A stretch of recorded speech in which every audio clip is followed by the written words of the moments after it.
Assalamualaikum warahmatullahi wabarakatuh. Di sini aku akan membahas tentang overthinking. Ibu kesenangannya tidak kita dapatkan secara instan.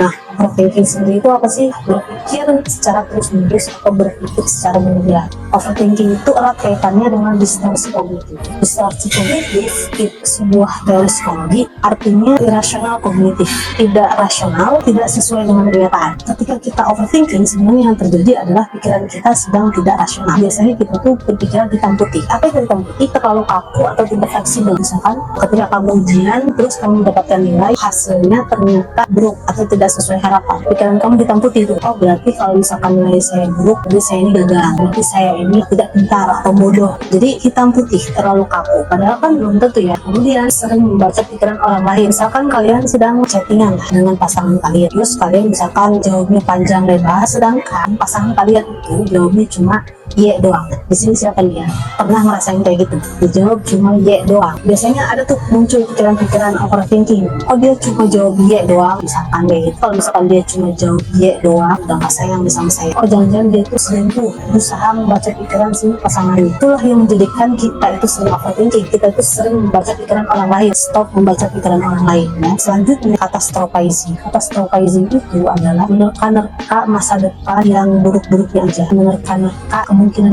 yang negatif. Oh, besok ujian pasti nilai saya jelek, pasti saya gagal. Nah, selanjutnya generalisasi berlebih. Apa itu generalisasi berlebih? Satu masalah kita generalkan ke semua hal.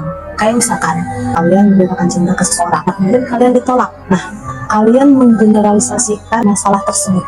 Oh, berarti kalau misalkan saya ditolak, saya ini tidak berharga, berarti saya ini jelek. Karena satu penolakan itu, misalkan dia itu jadi semua orang tuh menutup diri. Dia menggeneralisasikan semua orang bahwa semua orang itu tidak menyukai dia. Padahal belum tentu ya. Padahal mungkin cuma satu orang doang misalkan yang nolak. Jadi kita harus kenali dulu nih. Ketika kita overthinking, pikiran kita sedang yang mana? Sedang hitam putih kah? Catastrophizing kah? Generalisasi berlebih kah? Harus tahu dulu kenapa kita bisa overthinking. Kalau kita overthinkingnya berlebihan terus menerus, untuk mengurangi yaitu dengan memilah pikiran-pikiran negatif dan pikiran-pikiran positif. Teman-teman kalau misalkan setiap malam itu bisa nulis hal-hal negatif apa yang ada di pikiran teman-teman, tapi harus spesifik. Misalkan kayak teman-teman overthinking, tidak boleh general overthinkingnya, harus spesifik atau harus detail. Misalkan oke, saya hari ini pikiran saya overthinking, dijelasin di situ overthinkingnya apa. Overthinking karena saya mendapatkan balasan cuma ye doang, misalkan. Ditulis. Kalau misalkan kita tidak menuliskan dengan detail, semuanya itu kayak overthinking. Misalkan makan, kita overthinking. Memang makan kita overthinking kan? Enggak ya. Apakah makan adalah sebuah masalah? Kan enggak. Misalkan mandi, kita overthinking. Apakah mandi adalah sebuah yang harus di overthinking? Kan enggak. Sebenarnya yang overthinking kan satu masalah aja, yaitu misalkan tadi cuma dapat balasan dia doang kan gitu. Makanya harus ditulis dengan spesifik ya. Itu yang pertama. Yang kedua adalah karena ketika kita menulis dengan spesifik, sebenarnya pikiran overthinking kita itu tidak sebanyak yang kita kira gitu ya. Jadi harus ditulis dengan spesifik ya. Kedua adalah kita memfokuskan apa yang bisa kita lakukan ya. Bisa kita cari solusinya. Kenapa sih kita itu harus menuliskan hal-hal yang negatif ya? Kan nggak nyaman menulis hal-hal negatif tentang diri kita, karena terkadang sebenarnya negatif itu cuma beberapa hal doang, tapi karena kita overthinking semuanya tuh jadi kayak negatif. Kemudian jangan lupa menuliskan hal-hal yang positif. Setiap orang pasti kan punya hal-hal yang positif. Akan oh ya, saya itu hari itu saya itu udah baik, hari ini saya itu udah sabar loh, saya ini ibadahnya meningkat kayak gitu. Nah, tuliskan hal-hal positif tentang diri teman-teman, dan catatan teman-teman, hal-hal positif itu harus lebih banyak daripada hal-hal negatif. Otak kita itu sangat rentan terhadap hal-hal yang negatif. Contoh gampangnya seperti ini, ketika kita disakitin sama orang, yang kita akan ingat adalah keburukan terus, kebaikannya itu hilang. Nah, makanya hal-hal positif itu harus lebih banyak teman-teman. Ya pokoknya teman-teman lebihkan lah ya hal-hal yang positifnya, supaya itu juga menjadi penguat teman-teman, supaya teman-teman juga lebih percaya diri bahwa teman-teman juga bisa menjadi lebih baik. Kalau misalkan menurut teman-teman itu ribet banget sih harus nulis jurnal, ada sebenarnya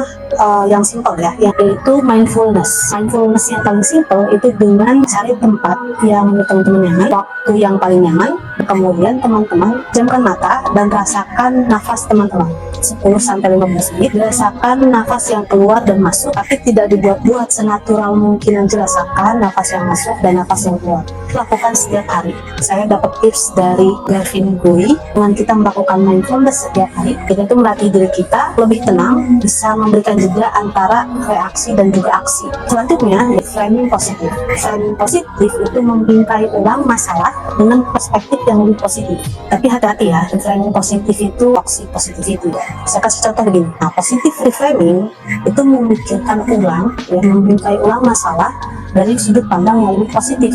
Mungkin istilah gampangnya kayak husnuzon. Nah, tapi toxic positivity itu lebih ke memaksakan diri untuk berpikir positif padahal sedang tidak baik-baik saja. Itu toxic positivity. Kalau kita memaksakan untuk berpikir positif padahal kita ini sedang tidak baik-baik saja, bisa merusak diri kita juga, stres berat, depresi, dan lain sebagainya. Nah, jadi itu dia langkah-langkah untuk mengatasi overthinking. Di segitu dulu video dari saya. Semoga bermanfaat. Wassalamualaikum warahmatullahi wabarakatuh.